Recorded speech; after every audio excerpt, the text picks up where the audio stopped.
You know, that thing you've been wanting to do for a really, really long time, it's probably not as hard as you think it is. Like you've projected it to be this extremely difficult thing with a million steps and you don't know where to begin because you're thinking about the end result only. You're thinking about when you're already an expert, not when you're a beginner. And all of that sounds really hard. But the process of actually doing the thing is not that hard. Because the fact of the matter is, you don't start with the end.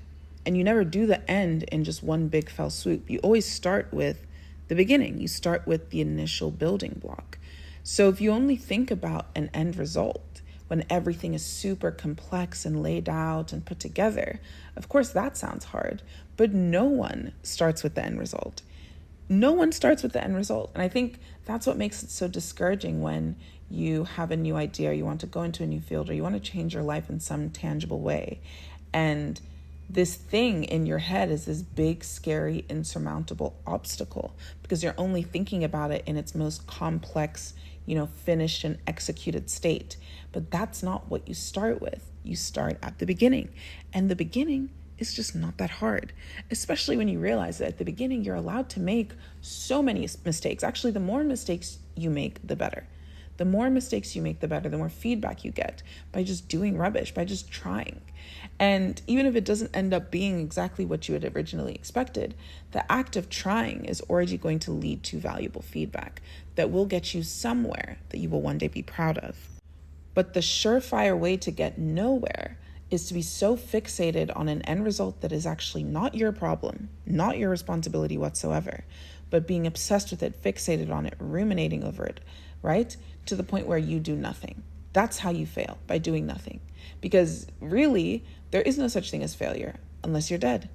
As long as you are alive, you can always do something. There's always another way to start over. There's always another approach to the plan, another entry point, another connection out there, someone to network with, another way to put your best foot forward until you get to some final location.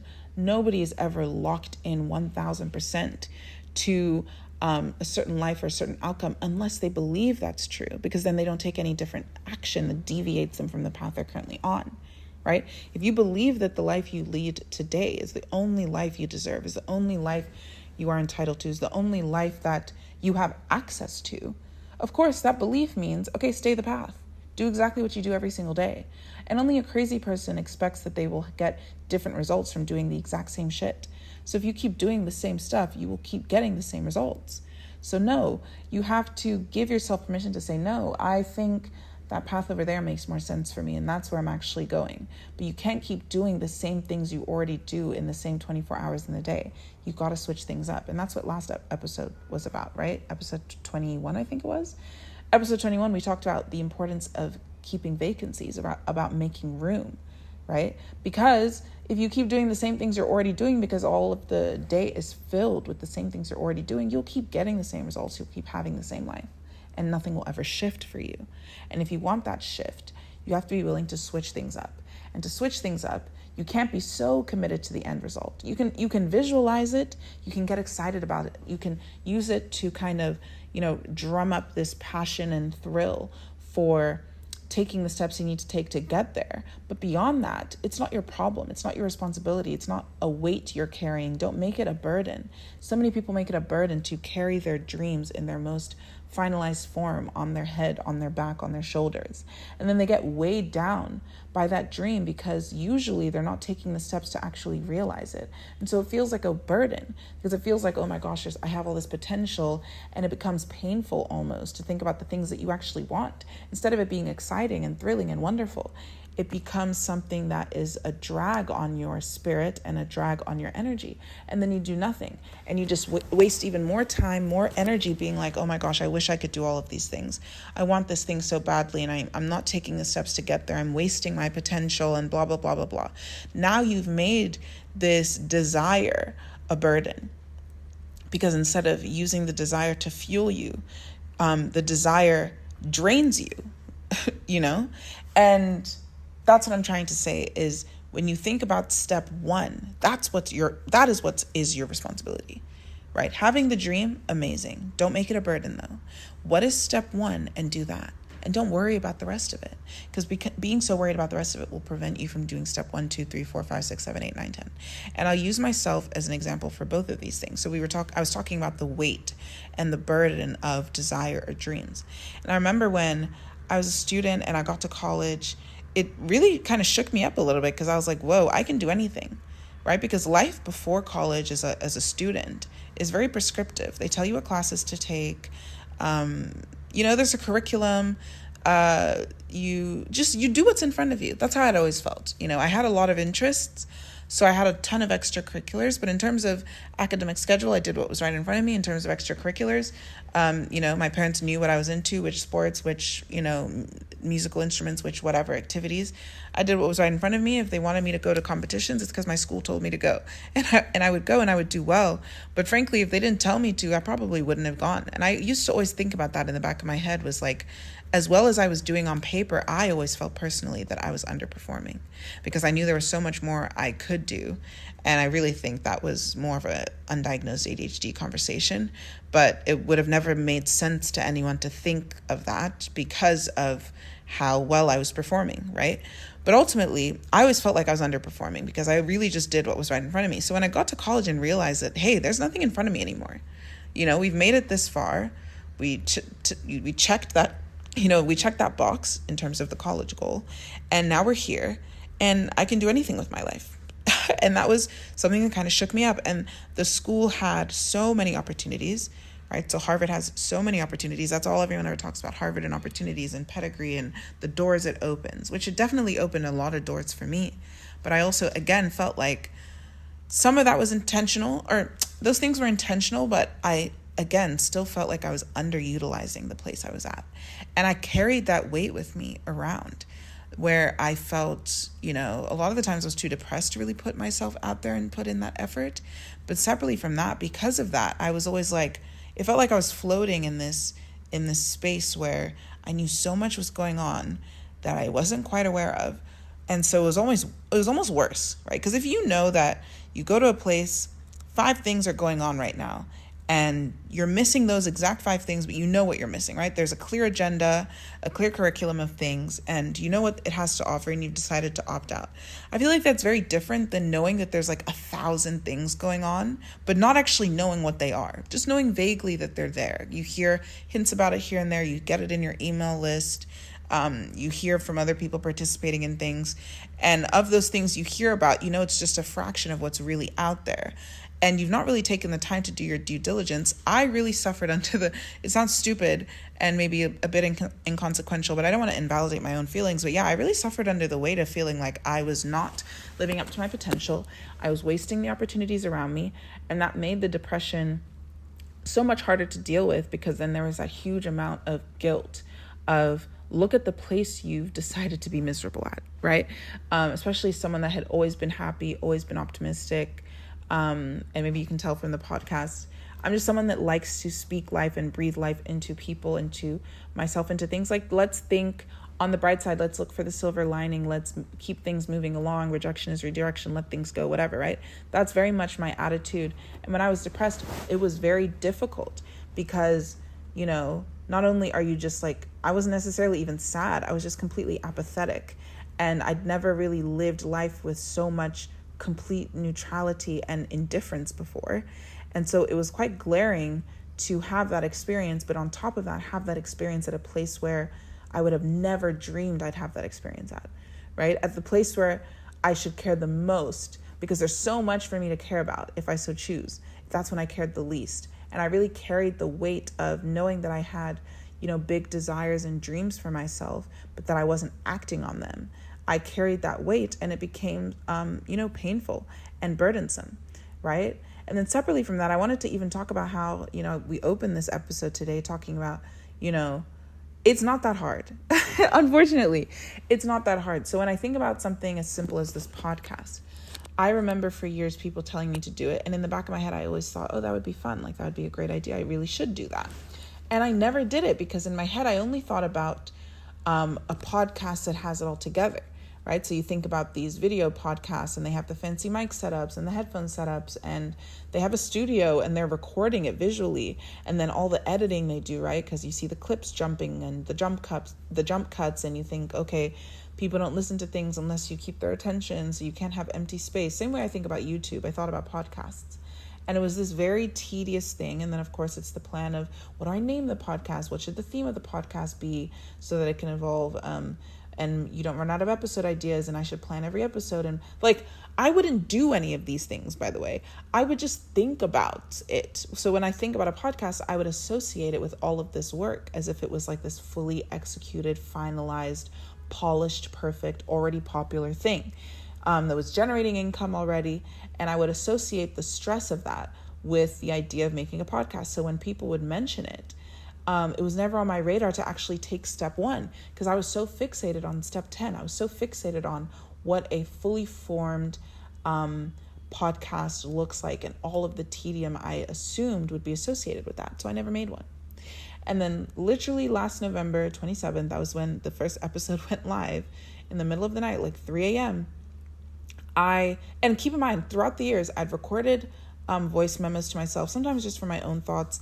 Other times I'd record them and be like, wow, this would really make a great podcast episode, right? And none of those saw the light of day because I didn't have a podcast. But you know what I forgot to do when considering what it really means to start a podcast? I didn't make one. So like I never, how do you make I never looked up making a actual podcast account. I'd heard about the app. I knew there's the Anchor app, which they now call Spotify for podcasters, which is what I use now. And I never actually just sat down and made the freaking podcast, made the account. Same way you make an account. Like, it's so interesting to think about, right? Because the same way you make an Instagram account, when you're making a Finsta or an Instagram, you don't even think about it. You just do it and it's easy. Or when you're making a Netflix account that you subscribe to, whatever it is. When you're making these accounts, it's easy. You get your email in there, you make a password, you don't overthink it because, again, you're not thinking about some crazy end result. You're not thinking about something really stressful. It's just a desire that you want, and it's just quick and easy. That's step 1 of having a podcast. And I never even thought about step 1 because I was so fixated on step 10 and stressed about it that I became avoidant towards it, right? Because there's a level of perfectionism associated with it, right? There's a level of, it's going to be that perfect final result. And if it's not that, I'm not even going to start. You become avoidant, and that's what I did, and I avoided it. And I never considered that step 1 was just making a freaking account. So one day, I think I don't know if I recorded the episode first or if I made the account first, but literally I just know that in the middle of the night, I got the app, I signed up for it, right? I put my details in it because I think I had even gotten the app, but just didn't use it for anything. Got the app, put my details into it, named the podcast the same thing I named my social medias everywhere, just Live Lumani. I changed it later to Thinking Out Loud. But yeah, just had it Live Lumani, whatever. Put in a little blurb or whatever it is to like describe the podcast. Will it change one day? Probably. Does it even really describe the podcast as it is now? I don't know. And it doesn't really matter because now the podcast exists. So I have the opportunity to upload things. And then all of my ideas around, podcasts are so tedious to edit. And the only way to have a popular podcast is when you record the video, which I always thought was stupid because it's a podcast. It's supposed to be audio. What do you mean it needs to be video to be popular? How silly. But whatever, right? All of those ideas were thrown out the window because what do I do now? I sit down one day, something pops into my head, I make a voice memo and I upload it. I don't do any editing. I don't do any editing whatsoever. I just say what I want to say. I don't even know where I'm going with my ideas half the time. They progress as they progress. We're finding out together. It's a surprise for both of us, and that's what ended up becoming the podcast. But imagine if I continued to fixate. We would have never gotten to where we are now, which is episode 22. That's so insane to think that between November 27th and I think today is February 10th. So it's been two and a bit months, not even 3 months yet. We've made 22 episodes, consistently posting just because I did the small thing of making the frickin' account in the first place, posting the first episode, letting it be perfect, imperfect, whatever it wanted to be, not overthinking that, the intro episode has to be, accurate. I need when real podcasts, this isn't a real podcast, but how podcasts will have intro music, outro music, They'll introduce themselves, what the podcast is about, who they are. I didn't know how to do any of those things. So I just made an episode with none of that in it. And at the end I was like, well, hi, this is my name. And I posted it. And because I took the step of doing step 1, now we're at step 22, and we'll only continue to see that evolve as the days continue to go by. But ultimately, it wasn't that hard. I made it hard by fixating on the end, but it's not that hard when you think only about the beginning, because the beginning is what's truly my responsibility. And I can continue to be excited about the day that comes where, maybe the podcast is quote unquote successful, which to me, I already define it in my own way as successful because I'm just happy it exists, right? And even if no one was listening, I'd be happy it exists anyway, just as a form of expression for myself. Almost like, the same way I use Instagram as like a journal of sorts, like a visual journal. This is like my audio journal, right? So I'm grateful for it to exist anyway. But of course I can look forward to the day where it's well known and I can talk to people about it and they'll know about it or whatever it is, right? That's something I can look forward to if I like. And we've already talked about enjoying incognito season. So I'm not so worried about that because I'm enjoying this season of being incognito, and the podcast is still, if you know, and I think that's really cute and fun. But ultimately, it's not that hard. It wasn't that hard to start a podcast. I made it hard in my head. And I made the desire a burden by worrying about this end result. And I did the same thing, even worse for YouTube, which to this day, me and YouTube have beef. But it's not even about social media stuff. I'm just giving you an example. A lot of the times, the things that we overcomplicate are not that complicated because we're thinking about the end result. We should think about the beginning. So when we think about, I want to be a business owner one day, that was another goal of mine from a very young age, still is. And ultimately, you think about the businesses that have already made it, the Apples and the Jeff Bezoses and the Elon Musks and the Vista Equities and the whoever, right? I don't even know. I'm just throwing out stuff. Or people with big personal brands. You think about Oprah, you think about Beyonce. You think about people who already have their shit so all the way together that it's hard to fathom just how all the way together they have it. They have teams with teams with teams, right? They have departments with departments with departments. Like, they have so much complexity going on in their organizations, but that's because they are years into it, decades into it a lot of the time. If you are on day one, you think that Jeff Bezos started out day one with like Amazon being Amazon? Didn't he start out of his garage or something? Like, we all start somewhere. So the end result is only your responsibility to the extent that you carry that desire and allow it to still, be a bright flame in your heart. Let it fuel that flame in your heart that tells you to keep going. That's what the end result is about. Beyond that, don't even worry about it. Do the first part, this first step, the tiniest little thing you can do towards getting something done in that goal, whether it's an actual tangible step or whether it's just carving out the time. And that time doesn't have to be hours. It can be 5 minutes, 2 minutes. I think that's from the book Atomic Habits, right? The 2-minute rule or whatever it is. Even if it's like, okay, I want to have a gym habit, but thinking about the whole process of getting fit is too overwhelming. I'll just think about the first 2 minutes of getting dressed, putting my shoes on, and do that until I get into a rhythm and I build on that. Fine. Same thing with any of your other goals. So for me, that 2 minutes would have been just signing up for the account, for the Spotify account, right? Giving it, a name, and it doesn't have to be a great name because I can change the name later if I so please. Giving it a description, which is still there. Is it accurate, not accurate? Who cares? I might change it later. And know that things can evolve over time, and that not only can they evolve, but they should evolve, and that you can't think your way into the best and perfect way to do something.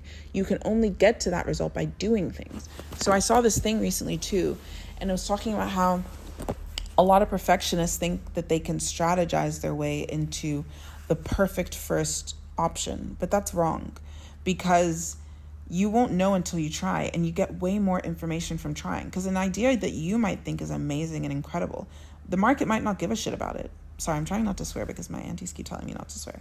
But yes, the market might not care about your business idea. So the best way to actually identify a good business idea is to put something out into the market and see if people want to buy it or not. Not because they're a family friend and they're just buying it to make you feel good, but do people genuinely need this service?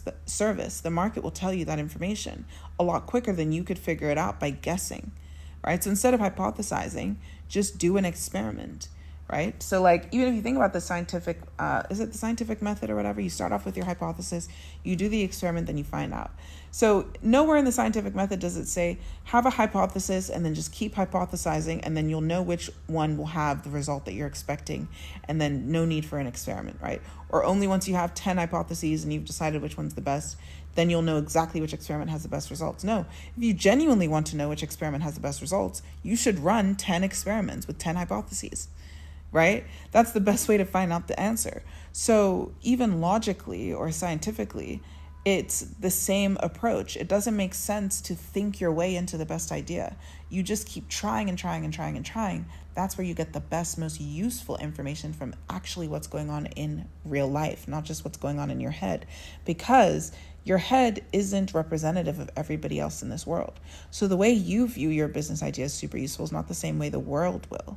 And of course, the entire world is not necessarily your market, unless maybe you're selling water or oxygen, which everybody needs.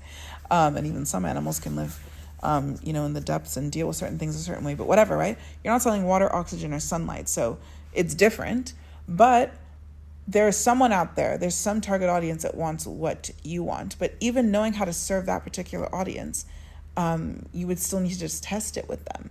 Because if you assume what they want based off of you in particular, you might not get it right, because you might not be representative of that target audience anyway. So it's best to just make an experiment. But yes, this is me just saying, I'm joking with you. I'm trying to be gentle, but I'm a bit harsh sometimes. I prefer honesty, but it's not that hard. Sorry. The thing you're overthinking, it's not that hard. And the only reason you think it's really, really, really, really, really super duper hard and you're avoiding it is because you're thinking about it in its perfect, most finalized form. If you think about it in its complete rudimentary step one form, then it's not that hard. And it's not that hard, and you'd be way more willing to take the first step. Like if you want to be an award-winning artist and you only think about that, or an award-winning author and you only think about how difficult it'll be to write the first book, the full book, right? And publish it and get someone to be interested in it and get millions of people to buy it, you might never write that book because you're like, geez, that sounds like a lot of work. But if you think about, well, in order to write a book, there needs to be words in it. Let me write one sentence today. I guarantee you can write that one sentence. So is it that hard to write a book? No. It's not that hard. I say someone that's written a book. But no, yeah, it's not that hard. It's actually not that hard. You just start writing. And I didn't even write thinking it would turn into a book. And that's probably what made it possible for me to write the book, was thinking it wasn't a book, right? Was just thinking that I was writing for the fun of writing, until before I knew it, I blinked and there was a book, right? And now when I talk to people and I say I've written a book, everyone's like, whoa, you've written a book? And to me, it doesn't even feel that, not like it doesn't feel special, because it was a very special and personal experience to me, but it doesn't even feel that wow to me, because I know when I wrote it, I wasn't thinking about it as a book. So it didn't feel that serious. But again, when other people think about writing a book, myself included, it sounds like this big, overwhelming thing. And that's what prevents most people from doing it. But if you think about, I'm writing a sentence today and another sentence tomorrow, or a chapter, or a paragraph here, a paragraph there, which is how I wrote mine, before you know it, you have a book. And then before you know it, you have people that want to read that book, right? So stop thinking about the end result and overcomplicating your life and making your desires a burden. Instead, think about literally the silliest, tiniest step that you can take right now in the next literal 2 minutes. As I give my outro, do the thing. Just do the thing, because it's not that hard.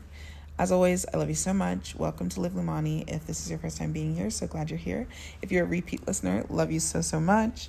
And don't forget to hit that follow button, turn on bell notifications. I upload every Wednesday and Sunday at 6 a.m. Central Standard Time, 1 p.m. West African time, and 8 p.m. if you are in Western Australia. So morning if you're in the States, afternoon if you're in Europe or, Africa region, and then evening if you are in Australia or down under. And what else do I need to say? Oh, my name is Abby Amudo. Thank you for being here. And I never know what to say in these freaking outros, because I don't know. I think that's it. Have a great day. Do the thing. Do the thing, do the thing, do the thing, even if it's for 2 minutes. I'm proud of you. I love you. If you want any links to find me elsewhere, you can find them in the description box for my Beacons link. And what was the last thing? Oh, and I do all the thinking over here, guys. You guys can share your thoughts too. I want to know what everybody else is saying, right? So I know people text me sometimes what they're thinking, or they find my Instagram, they DM me Whatever makes you feel most comfortable. You can also just leave it in the comment section, and then we can all talk amongst ourselves. Wouldn't that be fun? But yeah, I'll see you guys next time, and I love you so much. Bye.